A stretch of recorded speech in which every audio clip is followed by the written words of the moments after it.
Бул дебатчы кыймылы, дебатчы кыймылынын ойлон жана айт программасы. Бүгүн бизде конокто эң мыкты коңур үндүн ээси десек болот. Тамада жана кыргыз тили үчүн бир канча долбоорлордун жаратуучусу Урмат Боршенов экөөбүз бизде конокто. Ассалам алейкум. Ассалам алейкум. Чоң рахмат. Рашылып билдиребиз. Кандай келип алыңыз? Мыкты. Жакшы маек болот деп күтүп атабыз. Демек сиздер дагы бизге жазылып, комментарий жазып, лайк басып коюңуздар. Аны унутпайбыз. Дебат боюнча баштасак, дебат дүйнөсүнө кантип келип калдыңыз эле? Мен Чүй облустук мектеп гимназиясында окугам. Таштөбө айылында, Воронцовка деп аталат. Ошол курартологиянын жанында. Ал мектебибиз биздики интернат тибиндеги мектеп. Ал мектепте мен белгилүү алпарчу Эркин Ыскылбеков менден 2 жаш улуу. Ал дагы окуган. Андан тышкары Урмат Иманкулов, Мирбек Токтогараев деген мыкты дебатерлор окуган. Ошол мен 6-классымда аралашып калгам ошол дебат дүйнөсүндө. Ал кезде ошол республика боюнча жаңы дебат кыймылы күчтөнүп, жанданып, жанагындай эл аралык турнирлерге студенттер барып баштаган да. Бизде мектепте ошол дебат клубу, дебат кружогу күчтүү, жакшы бир деңгээлде болчу. Себеп дегенде ошол дебатка көп көңүл бурулчу. Себеби дебат критикалык ой жүгүртүүнү өстүрөт, өзүңдүн оюңду так даана жеткирүүнү үйрөтөт, эл алдында чыгып сүйлөөнү үйрөтөт, андан тышкары өзүңдүн позицияңды бирөөгө далилдеп айтып бергенди, мындай жүйөлүү, негиздүү сүйлөгөндү үйрөтөт. Жөн эле бош эмес. Сон демек дебат мектеп убагынан башталып турат. Мектеп убагында көптөгөн турнирлерге катышчубуз. Мектеп окуучусу болуп, студенттер арасында студенттик турнирлерге да катышчубуз убагында. Андан кийин ошол бизде дебаттын өзүнүн жылдыздары болот эле. Андан кийин аябай чоң жылдыздар аты чыгып калган, мисалы үчүн Айзада Марат кызы ошол убакта биз курактуу болчу. Ал дагы ойноп, ошо Гарвардга өтүп, андан тышкары Карманбек Кулуев, анан кийин Азаттыкта азыр менимче Прагада иштейби, ушундай аябай эң күчтүү мындай дебаттын жылдыздары ошол атап өткөн Эркин Ыскылбеков дагы ошол дебаттын жылдызы болуп эсептелинет. Сиз алардын артында, Биз алардын көлөкөсүндө. Эми мен жылдыз болгонго жетишпей калдым. Себеп дегенде мен мындай титулдарды алган жокмун. Жанагындай Манастын кубогу же болбосо Борбор Азиялык дагы бир кубок, анан дагы башка ар кандай, мисалы үчүн Улуттук университетинин кубогу деп, университеттер аралык, региондор аралык, анан эл аралык турнирлер көп болот эле. Ошол турнирлерде жеңген кубоктарым меники бир ашып кетсе 2 эле болгон. Мен атап өткөн жылдыздардыкы бир 10доп, 100доп саналат да, ошончу. Эсте калган турнир же оюн эсте барбы? Сонун интрига болуп, жеңилип баратып, жеңип кеткен же альфа дебатерлорду жеңип койгон убактарыңыз? Мен уттум деп ойлогон учурларда утулуп калган учурларым болгон. Себеп дегенде кандай десем деймиз, калыс тартоо менен бир аз урушуп кеткен учурлар болгон, кыскасы. Эми ар бир турнирди эстей албайм, бирок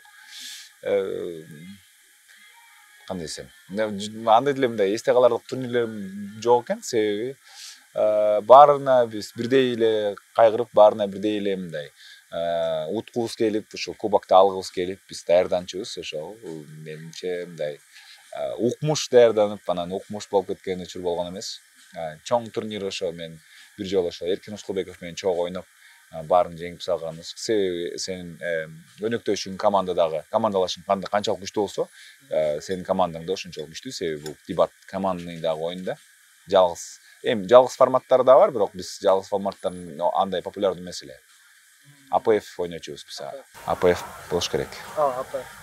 Сон азыркы деңгээлиңизге жетишке, азыркы ийгиликтериңизге дебаттын пайдасы бар деп ойлойсузбу? Түздөн түз байланышы бар. Себеби биринчиден эми биз азыр колдонуп аткан тилибиз, үнүбүз, эл алдында чыгып сүйлөө, бул тажрыйбанын баардыгы ошол мектеп кезинде түптөлгөн.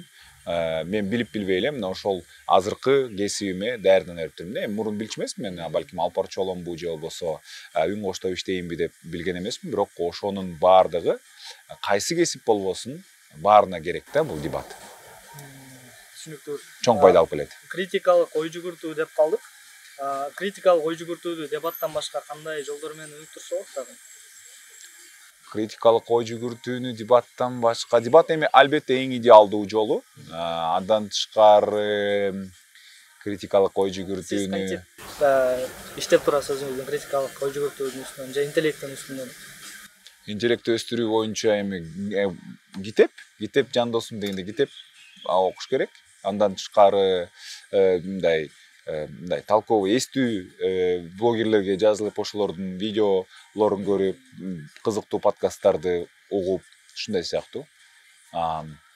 Же болбосо балким мындай туура деп эмес, эми бир аз мааниси бар кино тасмаларды көрүү. Эстүү блогерлер деп калдыңыз. Кимдерди айта аласыз мисалы? Бурчановду дейсиз. Жок, тилекке каршы бизде эми укмуш мындай агартам, анан кийин эми бул популярдуу эмес да тилекке каршы. Мисалы үчүн мен кандай десем, популярдуу ырчы менен алган интервьюм 500 000 көрүүнү топтойт.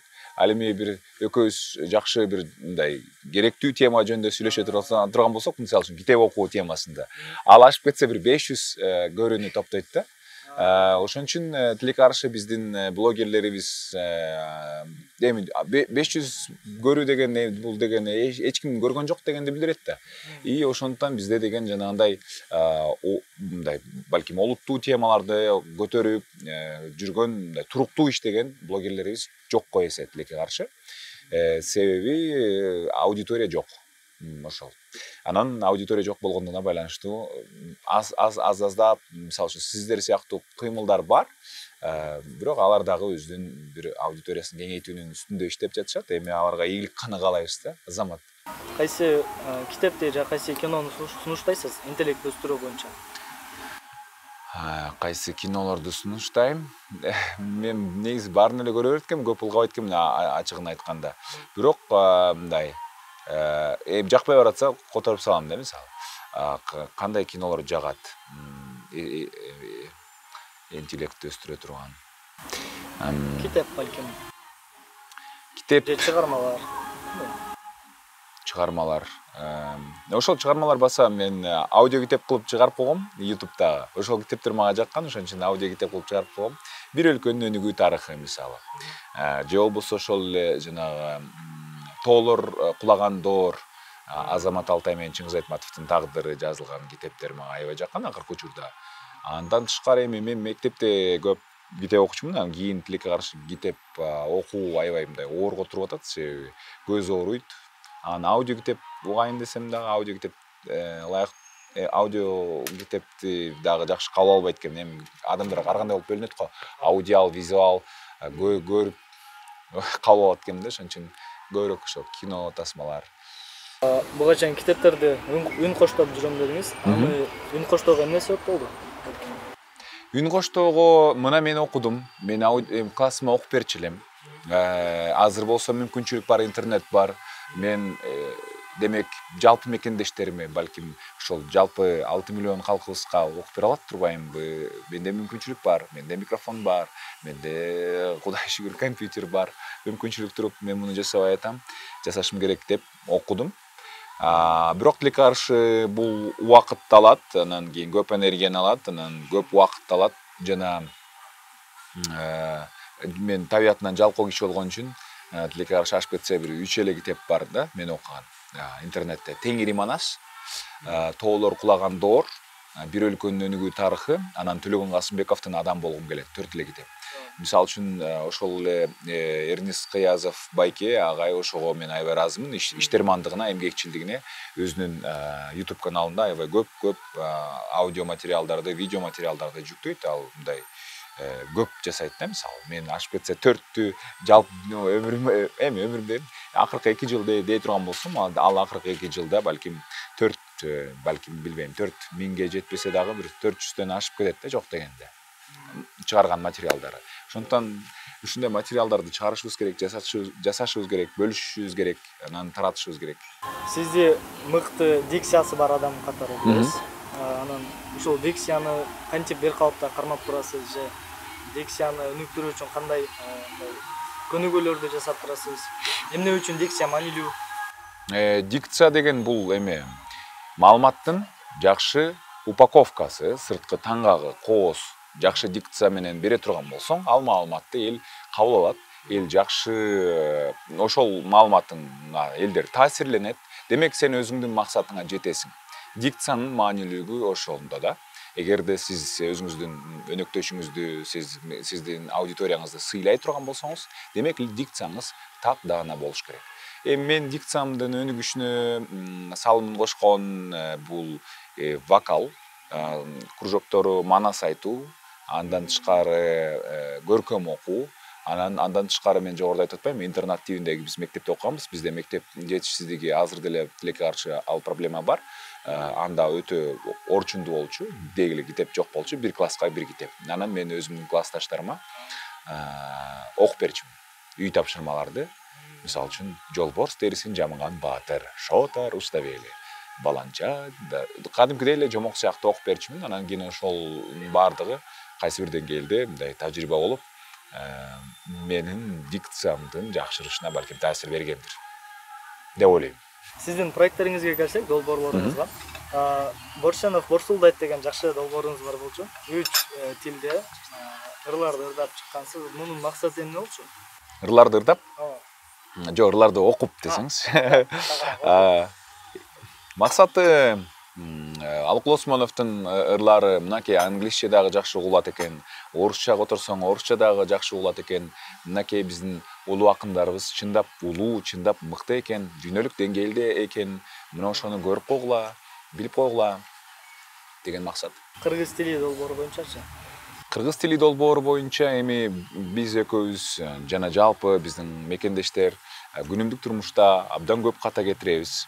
Мен да кетирем, сиз да кетиресиз, биздин досторубуз, туугандарыбыз, жакын арадагылардын баардыгы сүйлөп жатып абдан көп ката кетирет. Эгерде сиз орусча, же болбосо арабча, же болбосо англисче ката кетире турган болсоңуз, сизди шылдыңдап, сиздин катаңызды көзгө сайып көрсөтөт адамдар. Мына могул жерден туура эмес айтып атасың. Орусча туура эмес сүйлөп алсаң шылдыңдап ийишет. Демек тилге болгон сый-урмат жогору. Биз эмнеге эне тилибизге болгон сый-урматыбыз анчайын эмес? Мени таң калтырды. Анан кийин мисалы мен үй бүлөмдө менин апам туура сүйлө деп урушат, эгер ката кетирип калган болсоң. Ошондой да сөз болмок беле деп. Анан мындай балким андай апалар баарында эле бар эмес да. Демек мен аудиториямды пайдаланып, мен өзүм социалдык тармактарымды пайдаланып, элге ошол проблема тууралуу айтсам туура болчудай деп ошондой чечимге келип, анан кийин ушундай чакан 2 мүнөттүк программаларды чыгарып жаткам. Анан материалдарым аз болуп атат. Эми мен тилчи эмесмин.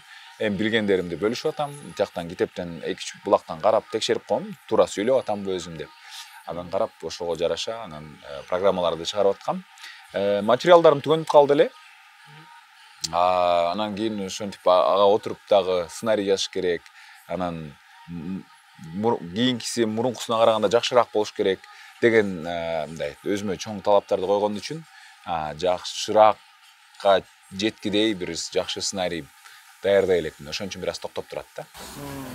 Түшүнүктүү.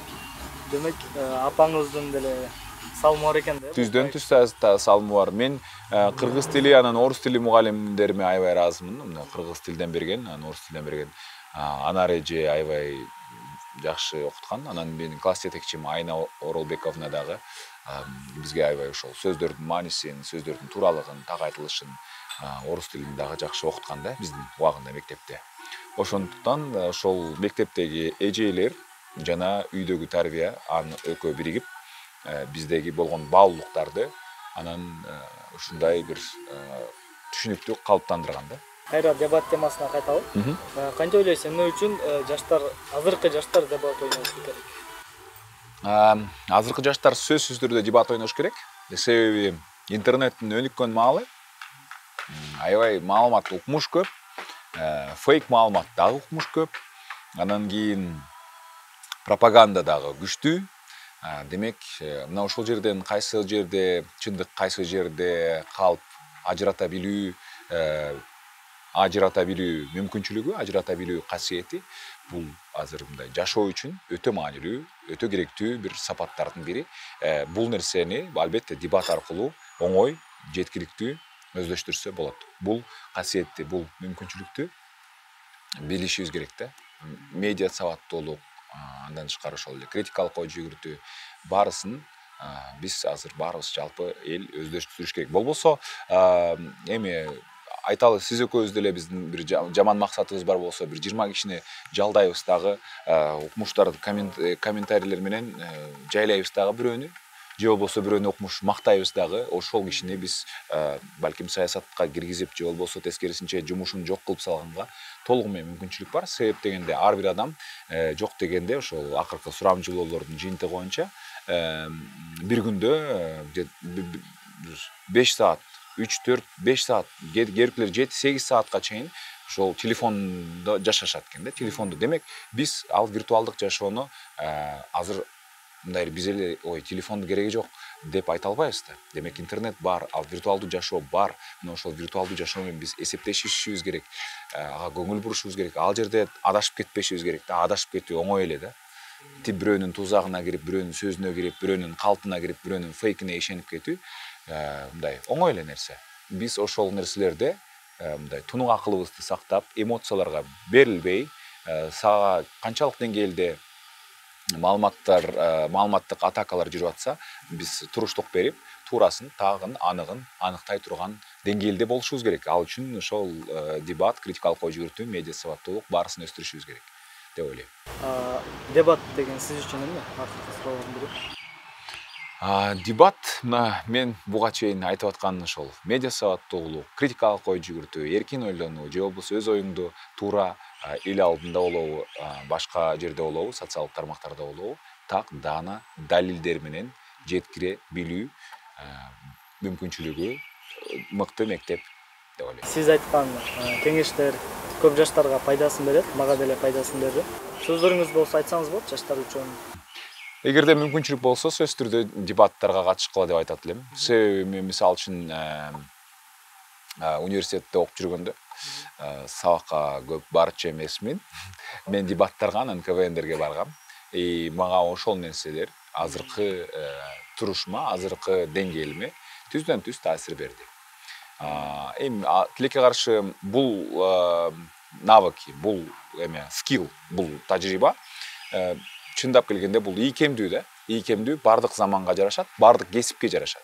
Ал эми жанагы академиялык сабактар, тилекке каршы алардын актуалдуулугу же болбосо мындай эскилиги жетип калышы оңой эле, бат эле да. Себеби биздин университеттерде тилекке каршы мына заман азыр бат өзгөрүп атпайбы? Бат өзгөрүп аткан сайын алган билимдердин баардыгы тилекке каршы өтө эле керектүү болушу мындай күмөн жаратат да. Ал эми дал ушундай дебат сыяктуу кружоктор, кыймылдар сөзсүз түрдө биздин студенттерибиздин көңүлүндө, көңүл борборунда болуш керек деп ойлойм.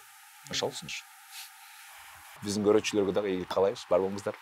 Ушуну менен берүүбүз аягына чыкты. Бүгүн бизде конокто Урмат Боршенов болду. Эгерде сиздерге видео жаккан болсо, лайк басып, досторуңуздар менен бөлүшкөндү унутпаңыздар. Кийинки берүүдө кайсы дебатчыны көрүүнү кааласаңыздар, комментарийге жазып коюңуздар. Көрүшкөнчө достор.